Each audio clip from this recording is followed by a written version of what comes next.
Hello guys, मैं D के राजपूत आपके लिए लेकर आया हूँ रीजनिंग का सब्जेक्ट। रीजनिंग पढ़ने से पहले मैं आपको एक बात बता देना चाहता हूँ कि जिसको भी मेरी क्लास लेनी है वो बड़े ध्यान से ले, क्योंकि रीजनिंग एक सब्जेक्ट है।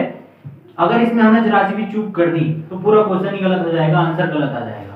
तो हमारी रीजनिंग में कुछ अलग मेथड है, लेकिन कुछ मिलते जुलते भी हैं। देखें हम किस तरह से अपनी रीजनिंग को आपको डिफाइन करते हैं, आपको कैसे हम रीजनिंग पढ़ाएंगे। और ये आपको इतना मजा आएगा ना पढ़ने में, बिल्कुल कि आप हमारी क्लास से कहीं बाहर जाने की जरूरत नहीं पड़ेगी, तुम्हें किसी और की क्लास लेने की जरूरत नहीं पड़ेगी। तुम्हें हमारी क्लास लेते हुए हमारी क्लास में हम अपनी रीजनिंग को स्टार्ट करते हैं। रीजनिंग हिंदी में इसका नाम है तार्किक शक्ति।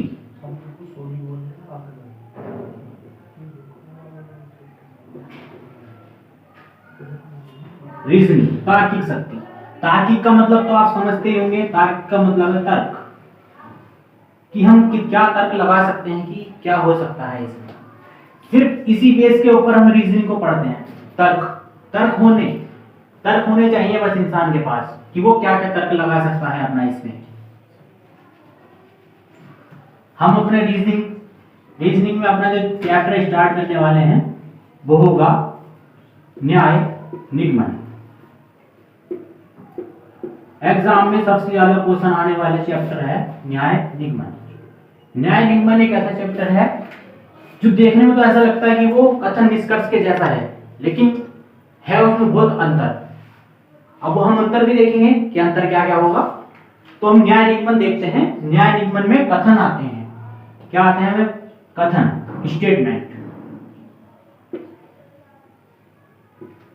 स्टेटमेंट आते हैं और आते हैं निष्कर्ष, रिजल्ट। अब स्टेटमेंट हो गया कथन। अब कथन भी इसमें दो टाइप के आते हैं। कौन से? एक तो माइनस निगेटिव वाले और एक आते हैं पॉजिटिव वाले। तो हम पहले देखेंगे कि पॉजिटिव क्या होते हैं और निगेटिव क्या होते हैं। जो पॉजिटिव है इनसे दोनों से मिलकर भी, पॉजिटिव निगेटिव से मिलकर भी हम कथन को बनाते हैं। तो कथन अगर पॉजिटिव है और दूसरा भी पॉजिटिव है, डबल कथन वालों की बात कर रहे हैं, अगर दोनों पॉजिटिव है तो ये 100% पॉजिटिव होगा। अगर कथन एक पॉजिटिव है दूसरा निगेटिव है तो ये 100% निगेटिव नहीं होगा। 100% यहाँ 100% नहीं होगा, लेकिन कथन निष्कर्ष में हम बताते हैं कि ये 100% होगा। न्याय निगमन में 100% नहीं होता है सही। अगर नकारात्मक और नकारात्मक, निगेटिव है तो ये कोई भी, इसका कोई सॉल्यूशन नहीं होगा। ये कोई है ही नहीं, ये कोई, इसका कोई अर्थ नहीं बनेगा यहाँ पर। तो हम देखेंगे अब जो आपने पहले कथन को कि हमारा कथन क्या होगा।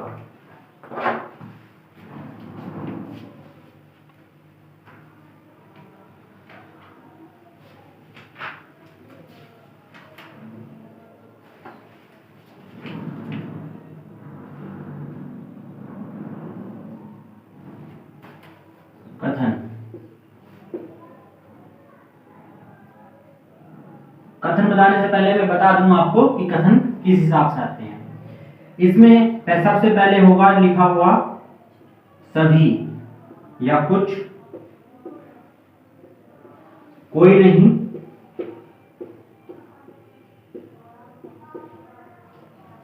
या सभी नहीं।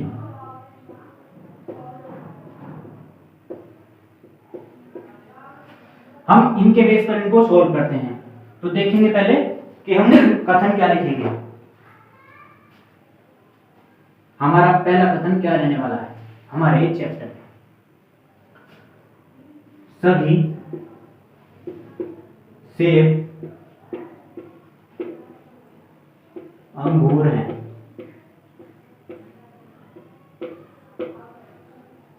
कुछ अंगूर अमरूद हैं।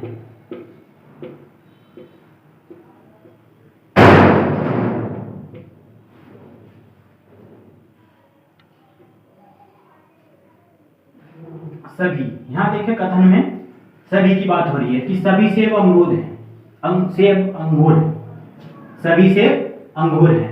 सभी का मतलब क्या हो गया कि हम 100 सेब लेके आए, 100 के 100 को हमने क्या बता दिया, अंगूर बता दिया कि 100 सेब अंगूर हैं, सभी सेब अंगूर हैं। जितने भी सेब होंगे उसके अंदर टोकरी में, ये एक टोकरी है, इसके अंदर जितने भी सेब होंगे वे सब अंगूर हैं। लेकिन ये नहीं पता कि हमें अंगूर की कितनी क्वांटिटी है, तो वो हम देखेंगे किस हिसाब से। सभी सेब अंगूर हैं, लेकिन उसने ये तो नहीं बोला कि सभी अंगूर सेब हैं, उसने ये थोड़ी बोला सभी अंगूर सेब हैं। सभी सेब अंगूर हैं लेकिन अंगूर सारे सेब नहीं है। तो यहाँ पर कुछ बनेगा, यहाँ पर सब सोल्व करेंगे, निष्कर्ष निकालेंगे हम यहाँ पर। निष्कर्ष निकालने से पहले एक चीज और बता दूं मैं कि हम सभी को कुछ बोल सकते हैं, क्योंकि सभी तो वो सारे हो गए, लेकिन उनमें कुछ भी तो है ना, जो कुछ हैं वे भी तो अंगूर ही होंगे ना, जो सेब कुछ हैं। लेकिन हम कुछ को सभी कभी नहीं बोलेंगे। हम सभी को कुछ हमेशा बोल सकते हैं, लेकिन कुछ को सभी कभी नहीं बोलेंगे। तो यहां हमारे जो निष्कर्ष निकल के आएंगे, जैसे मैं लिख देता हूं अपना पहला निष्कर्ष, कुछ सेब अंगूर हैं।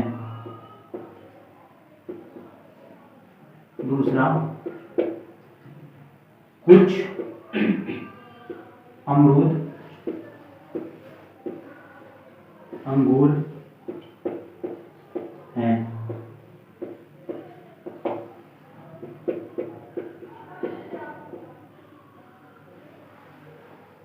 सभी अमरूद अंगूर है। 4th नंबर हमारा, सभी अंगूर सेब हैं।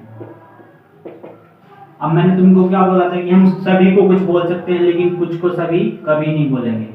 और इसे सॉल्व करने से पहले एक बात और समझेंगे हम कि जो हमारा इधर की साइड में रहने वाला है, जो पोर्शन इधर रहता है सभी या कुछ ही का, उसको तो हम कुछ नहीं कहने वाले। वो तो हमारा पूरा पता है कि कुछ या सभी में आगे क्या होने वाला है। इधर जो देखेंगे हम, अगर यहाँ पर निगेटिव होता, अगर ये निगेटिव होता या नहीं होता, तो यहाँ पर हम इसको मान के चलते हैं, हम इसको जब भी सोल्व करेंगे तो 50 और 100 से सोल्व करेंगे। तो यहाँ इसकी वैल्यू हम मान के चलेंगे 50 और यहाँ भी 50, क्योंकि इसमें पूरा नहीं है, सभी कुछ का मैटर आ गया यहाँ पर। हम इसको इसके हिसाब से सोल्व करते हैं कि यहाँ पर 50 हो गया, ये 50 हो गया, क्योंकि ये प्लस वैल्यू वाला है, ये सकारात्मक है, पॉजिटिव वैल्यू है इसकी। और इधर हम कुछ को हमेशा हम 50 लिखेंगे और सभी को हम हमेशा 100 लिखेंगे।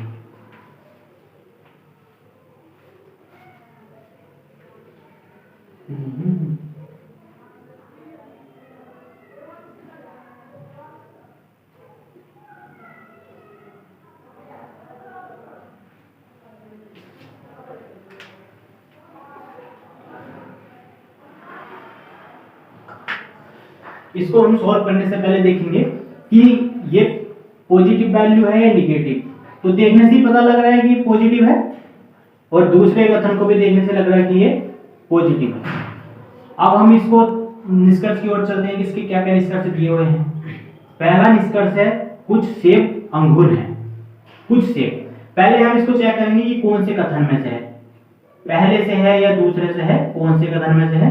सभी सेब अंगूर हैं, तो देखने से सीधा पता चल रहा है कि ये पहले से मिला हुआ है, हमें पहले कथन से है पहला निष्कर्ष सभी सेब। अब मैंने आपको अभी बताया था कि हम सभी को कुछ बोल सकते हैं, कुछ को सभी नहीं बोल सकते। तो इससे सोल्व करने से पहले हम पहले 50-50 डालेंगे। सभी है तो इसका मतलब ये पूरा 100% श्योर है कि ये सभी हैं। लेकिन अंगूर ये पॉजिटिव है, तो यहाँ हम 50 डालेंगे, क्योंकि ये कुछ हो सकता है, क्योंकि मैंने बताया था सभी को कुछ बोल सकते हैं लेकिन कुछ को सभी नहीं बोल सकते। सभी सेब अंगूर हो सकते हैं लेकिन सभी अंगूर सेब नहीं हो सकते इसमें। तो यहाँ हम 150 डाल चुके। अब हम कथन देखते हैं क्या लिखा हुआ है। सभी को कुछ बोल सकते हैं, देखिए यहाँ पे देखें, सभी को हमने क्या बोला, कुछ, तो ये सही होगा। यहाँ पर सभी सेब, सेब ऐसी आ गया, अंगूर, अंगूर भी ऐसी है भी ऐसी है, तो ये हमारा पहला जो निष्कर्ष होगा ये सही होगा यहाँ पर। और दूसरे निष्कर्ष की बात करते हैं, कुछ अमरूद अंगूर है, तो देखने से पता लग रहा है कि दूसरे कथन से है। और कुछ अमरूद अंगूर है, मैंने आपको बताया था पहले हम इसमें 150 डालेंगे, तो पहले कुछ के लिए हम क्या लिखते हैं 50, और अमरूद यहाँ पे पॉजिटिव है, यहाँ भी हम 50 डाल लेंगे, दोनों जगह 50-50 हो गया। अगर आपको कहीं पे भी देखने पर 100 दिखाई देता है इनकी जगह, मान के चलो यहाँ पर 100, यहाँ पर सभी होता तो यहाँ 100 होता, और यहाँ पे नहीं होता तो भी 100 होता, तो उसमें हमें कुछ देखने की जरूरत नहीं है, निष्कर्ष को देख के हम उसका आंसर दे सकते हैं सिर्फ। जैसे हम यहाँ पर देखेंगे कि यहाँ पर ये 50% श्योर है और यहाँ पर भी ये 50% श्योर है, तो हम यहाँ देखेंगे, अब इसमें डाल लेंगे 150 दूसरे वाले में, यहाँ कितना बैठ रहा 50, कुछ है, यहाँ पर भी ये कुछ ही है, तो यहाँ पे हम 50 डालेंगे, 50-50। ये देखने से पता लग रहा है कि दूसरा वाला बिल्कुल 100% राइट होगा, पहला वाला राइट हो गया, दूसरा हो गया। अब हम तीसरा देखते हैं, सभी अमरूद अंगूर है, सभी अमरूद अंगूर है, तो ये भी दूसरे वाले से लिया हुआ है तो निष्कर्ष, दूसरे वाले को चेक करेंगे हम, सभी अमरूद अंगूर है, तो अमरूद के साथ कहीं भी सभी नहीं है और अंगूर के साथ कुछ लगा हुआ है, यहाँ हो गया हमारा 50, यहाँ हो गया हमारा 50। अब हम चेक करेंगे ये 150 कहाँ बैठ रहा है हमारे निष्कर्ष में, तो यहाँ पर तो सभी है, तो यहाँ पे हमारा हो गया 100, यहाँ पर अंगूर है तो यहाँ हो गया हमारा 50। अब मैंने आपको बताया था हम कुछ को सभी नहीं बोल सकते, सभी को कुछ बोल सकते हैं, तो यहाँ पर शुरू में ही 100 आ गया, सभी आ गया, और अमरूद अंगूर है, सभी अमरूद, ये 50 है, किसी आदमी ने 100 रुपए लिए तो वो 50 तो खर्च कर सकता है, लेकिन अगर उसके पास जेब में 50 रुपए हैं तो वो 100 खर्च नहीं कर सकता। इस बात को आप समझ के चलिए कि हमारे पास 50 अंगूर हैं, 50 अमरूद हैं, तो हम उसको 100 नहीं बना सकते हैं कभी भी, 100 बनाएंगे तो हमारा क्वेश्चन इस हिसाब से गलत होगा, ये गलत बात होगी हमारी।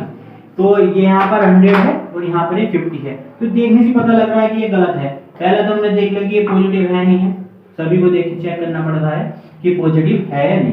तो अब चौथे को देखते हैं हम, चौथा नंबर, चौथा वाला किससे है, सभी अंगूर सेब हैं, तो ये देखने से पता लग रहा है कि ये पहले वाले से लिया हुआ है, पहले वाले पे हमने डाला था 150, तो हमें अब जब कथन की तरफ नहीं जाना, हमें अब सिर्फ उसके हिसाब से निष्कर्ष देखना है अपना, सभी अंगूर अमरूद हैं। हमारे पास अंगूर तो है 50 और यहाँ बात कर रहा वो 100 की, और सेब है हमारे पास 100, यहाँ बात कर रहा वो हमसे 50 की, तो हम यहाँ सेब तो अपनी वैल्यू पे सही है, लेकिन अंगूर यहाँ पर अपनी वैल्यू पे सही नहीं आ रहा है, और ये पॉजिटिव है, ये पॉजिटिव है, ये भी पॉजिटिव निष्कर्ष है इसका, तो पॉजिटिव और निगेटिव के हिसाब से तो ये क्वेश्चन सही होता है, ये आंसर सही होता है पॉजिटिव निगेटिव के हिसाब से, लेकिन हम देखते हैं 150 के हिसाब से डाल के, तो यहाँ पर ये गलत हो रहा है हमारा क्वेश्चन, तो ये भी हमारा निष्कर्ष गलत होगा। तो हमारे जो सही गए हैं वो पहला और दूसरा गया है। अगर हमारी रीजनिंग की क्लास में आपको हमारा कुछ समझ में आ रहा हो, कहीं कुछ कमी चल रही हो, तो कमेंट बॉक्स में हमें जरूर बताएं, और मैं आपसे विनती करता हूं कि हमारे YouTube चैनल को सब्सक्राइब करें।